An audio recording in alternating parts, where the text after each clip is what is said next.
చేసుకోవడానికి బీరకాయని పై పొట్టు తీసేసి ఇలా చిన్న చిన్న ముక్కలుగా కట్ చేసుకున్న తర్వాత దీంట్లో కొంచెం పసుపు వేసుకొని దీంట్లో కొద్దిగా రాళ్ళుప్పును కూడా వేసుకొని వాటర్ బయటికి వచ్చేంత వరకు బాగా ఈ బీరకాయ ముక్కలన్నింటినీ మెదిపేసుకోవాలి.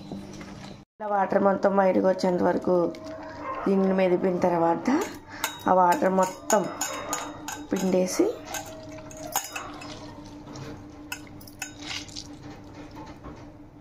ఒక బౌల్లోకి వేసుకుందాం.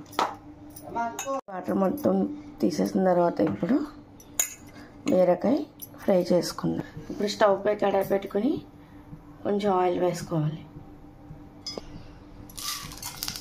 కొంచెం ఎర్రకందిపప్పు,